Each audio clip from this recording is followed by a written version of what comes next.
Tagwirei ngasadaro guys. Azvipere mboshe. Tinoda kuda kwaChitagwirei achizama kukubvinza maWar veterans nekuvapa mari nezvimwe zvakadaro. We know kuti these war veterans, these are the people vatakaona kuti they fought for the country just for two reasons. One main one fought nekuwana full control of their land yakanga yakaptuwa nema-whites. Ndisadapinda mashoko atikuna kuti recently you've seen kuda kwaChitagwirei trying to convince to use the land tenure program kuti iconvince ma-war veterans kuti va-accept the bill, va-support the constitutional amendment, not va-subscribe or like on the bell icon. Isaac makomi chanoposta mapictures yamuri kuona obudanyira chiti Tagwirei ngasadaro guys, ma-war veterans ndiwo wakawira land, but he's trying to use land tenure program to convince vanhu vakarwira land iyoyo to support bill number 3.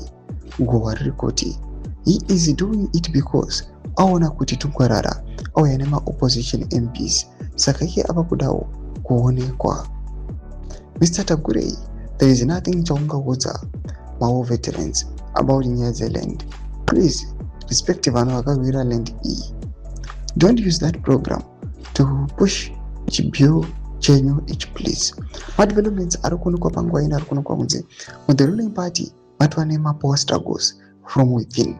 Tichiona kuti the main players vakaita sana Tungwarara nana Tagwirei, they are fighting for prominence. Vari kurwidzana kuti vaonekwe maybe nemutungamiri wenyika kuti maybe uyu ari kuita progress yakanyanya kudarika uyu.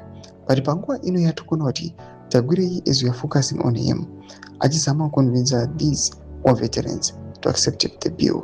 Ina hauonekwa neveruzhinji sekunge is trying to betray ma-war veterans.